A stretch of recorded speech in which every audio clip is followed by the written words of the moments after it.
The name John Kinzie should ring a bell for a lot of Chicagoans.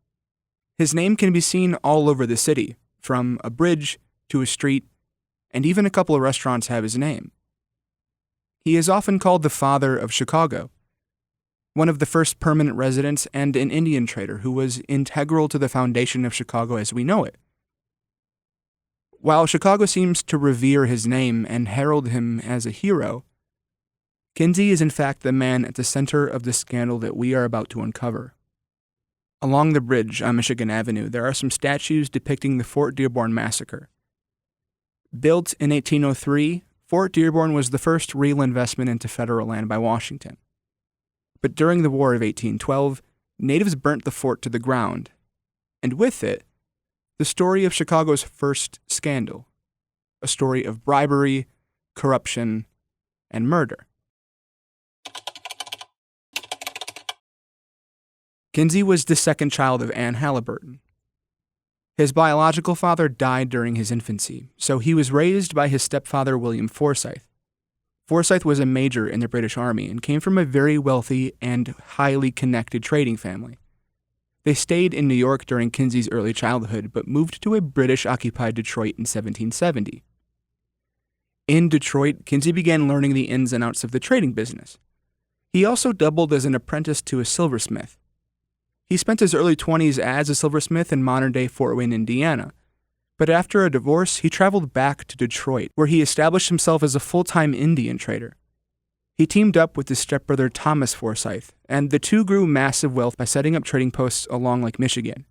Interested in the prospect of a new area to set up trade, Kinzie came to Chicago, a new settlement, in 1804. I think it's important that I clarify this now. Kinzie by all means was a British subject. His parents were born in Britain, and he was raised in a British-occupied city, and he really came of age during the American Revolution. There's no reason to believe that Kinzie was a sympathizer of the American dream. A year prior to Kinzie's arrival in Chicago, Fort Dearborn was constructed.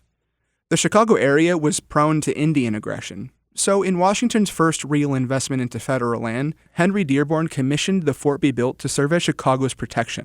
The fort's other main function was trade. From 1795 to 1822, every U.S. military base had two trading posts.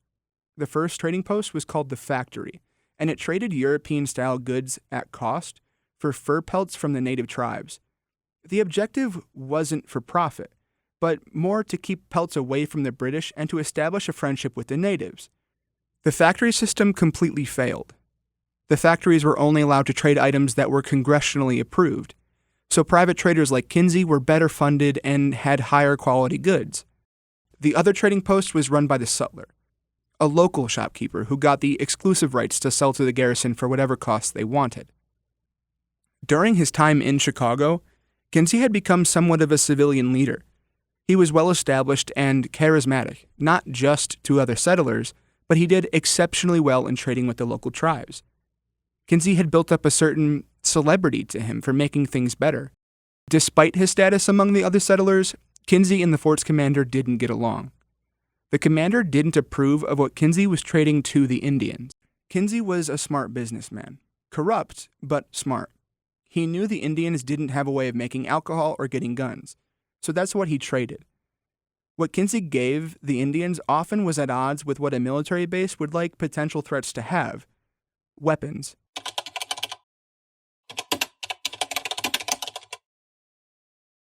In the fall of 1809, Fort Dearborn got a new factor, Matthew Irwin. When Irwin arrived, he found that the sutler of the fort was Cooper and Whistler's. They charged 50% more for tobacco, whiskey, and other soldiers' goods. They even charged double the price for bullets. Now here's where things get ugly and corrupted.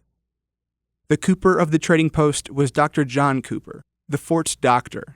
The Whistler was the brother-in-law to Lieutenant Thomas Hamilton, but he was also the son of the fort's commander, Captain John Whistler. Irwin discovered the corruption taking place and reported the situation to the War Department on December 30th, 1809. If officers of the Army are allowed to be sutlers, innumerable evils will naturally follow. The soldiers who are to be victims of imposition must then, if they have the hardihood to complain, be silenced by severe punishments. After Irwin reported this to the War Department, Whistler, Cooper, and Hamilton were quietly transferred. However, in a template for the city that followed, Fort Dearborn's corruption scandal didn't create reform, it created a job opening. Whistler's replacement was Captain Nathan Heald. He was joined by a complement of officers in Lieutenant Helm, Ensign Ronan, and Surgeon's Mate Isaac Van Voorhis. Lieutenant Helm received a transfer from Detroit. Once in Chicago, he met and eventually married Kinzie's stepdaughter. Kinzie saw this as a business opportunity, and with his new connection into Dearborn, Kinzie took a shot at the sutler post. On January 17th of 1812, garrison orders were made making John Kinzie the sutler of Fort Dearborn. Upon receiving the appointment, Kinzie continued the corruption. Despite a complete removal of the previous corruptors, nothing had changed, and Kinzie now had a near-complete monopoly on trade in Chicago. The factor was understandably irate. How could the corruption have persisted despite a complete removal of the previous officers? Irwin began to believe that something dirty was happening behind the scenes, so he began to document and report the situation at Dearborn to Washington. Irwin's first reports are a warning about the danger of an Indian war. He then details his recommendations for properly fortifying the base to prepare for being attacked. Irwin then goes on to explain the details of seeing Captain Heald and John Kinzie receiving smuggled goods for Indian trade. In March, Irwin reported the situation with the natives had gotten worse, and that the Winnebago tribe was resolved for war. In addition to this report was further information about the activities that Kinzie was up to as sutler. Irwin suggested that the position of sutler was simply for the fort's officer to appoint a trader willing to give them a cut of the profits. Just a day later, Irwin wrote again, this time with a damning report. Irwin, with absolute certainty, could prove that Kinzie paid for the appointment of sutler. Irwin then says that it is very well known that Kinzie and his trading partner supplied ammunition to Indians fighting the U.S. in previous campaigns.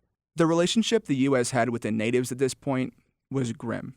In 1805, a religious movement started amongst the natives, centered around a man named the Prophet, who spoke of a return to traditional lifestyle and a complete rejection of European influence. This movement, of course, became aggressive. In 1809, the Fort Wayne Treaty was signed by William Henry Harrison. The treaty gave the U.S. 2.5 to 3 million acres of land. This treaty enraged the natives, and understandably so. The Prophet's brother Tecumseh, who was the physical leader of the movement, demanded the treaty be rescinded, and he warned Harrison that if President Madison didn't undo the treaty, that Harrison and he would fight it out. After this confrontation, Tecumseh traveled further west, uniting the native tribes, and he even established an armed confederacy. The Confederacy fought and was defeated in late 1811 at the Battle of Tippecanoe. It was a pivotal U.S. victory, and it cemented the natives' belief that they needed British support to prevent the U.S. from taking more land. In the decades since the American Revolution, Britain and France were engaged in a very long and very ugly conflict. In November of 1811, the U.S. began trade with France and completely cut off British trade. Now, both the natives and Britain had something to gain by working together. War was imminent. Washington knew it, and so did Irwin. By April, Irwin reported Indian aggression on settlers. 2 settlers had been stabbed and scalped by a group of Indians just 4 miles from the fort. Calls for war were made. Threats against the lives of peaceful Indians were made, and even the life of a man with an Indian wife. All of these threats were made by none other than Kinzie and Lieutenant Helm. Irwin had this to say about the situation. Thinking it would lead to a general Indian war, I have exerted myself, and not without effect, to subdue this bloodthirsty spirit. The business of the trading house is suspended in consequence of Indians being ordered from this place. Nor is it permitted those who come from a distance to dispose of their furs. This is a singular kind of policy to adopt towards friendly Indians, but it answers very well for a few pretended Americans who, while they can dispose people to believe that Indians are generally unfriendly, reap the fruits of it through their agents and other places. Kinzie knew that a war with the Indians would bolster his business. He'd persuaded people that all natives were out for American blood, while not even being American himself. He was manipulating the garrison to incite violence against the natives, and his plan was working perfectly. Except for Jean Lalim. Lalim was the man with an Indian wife. He was also the fort's Indian interpreter, and since he'd been stationed at Fort Dearborn, he spoke of peace and tried to build relationships with the friendly natives. As long as Lalim was around, Kinzie felt he'd have no war. In July, Irwin gave his last report of his time at Fort Dearborn.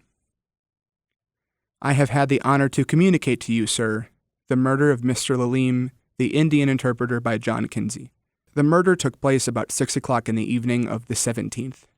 The murderer fled to his quarters in the garrison, where he remained about 5 hours after. It appears evident from some of his conduct that he had no apprehension of being arrested, particularly as he entertained an idea that none but a few of the common soldiers had seen him commit the act. But learning the U.S. factor had, at a distance of 20 or 30 meters, been witness to it, he declared himself a lost man, and perhaps expressed a wish to escape. Mr. Ronan advised him to do so, and Mr. Helm escorted him out of the garrison, and equally I'm certain that Captain Heald took no measures to secure his person. No, his conduct evidenced a disposition to favor his escape. Murder had come to Chicago. Not only had Kinzie perpetuated the collusion, he had spread his influence throughout the garrison to the point where every officer of the fort was complicit in the murder of Jean Lalim. Irwin had done all he could to let Washington know just how much of a danger Kinzie was, and yet nothing was done. The War of 1812 was declared by Congress on June 18th, the day after Lalim was murdered. In the following weeks, Irwin left his post at Dearborn, Kinzie fled to Michigan, and the fort stood idle. On July 17th, Fort Mackinac on the north coast of Lake Michigan had fallen, and out of fear that Fort Dearborn could no longer adequately be supplied, General William Hull issued an evacuation order. The order arrived on August 9th, but rather than leave immediately, Captain Heald waited for support. After a week of waiting, Captain Wells and some local Miami natives arrived to supply an escort for the fort's evacuation. On August 15th at 9 a.m., 54 U.S. regulars, 12 militia, 9 women, and 18 children left Fort Dearborn with the intention of marching to Fort Wayne. While many of the specific details differ from report to report, here's what we do know. The caravan was ambushed by a band of Potawatomi natives upon their departure. Heald detailed the American losses at 26 regulars, all 12 of the militia, 2 women, and 12 children killed. The other 28 regulars, 7 women, and 6 children were taken prisoner. The survivors fled, leaving Fort Dearborn to burn to the ground, and effectively ending Kinzie's reign of terror. Fort Dearborn was rebuilt after the conclusion of the war. During its reconstruction, Kinzie and his family came back, and since he was the only present and surviving member of the previous fort, they took his word as gospel. A fairy tale was created to highlight Kinzie as a hero and not a corrupt murderer. His wife went ahead and wrote a very biased and mostly untrue biography of her husband. The truth of what happened at Fort Dearborn was lost to history and buried in bureaucratic government paperwork. Kinzie died in 1828 due to a stroke, so he never got to see Chicago become a proper city. Although his son would, and he would actually run for mayor. But that is in our next episode.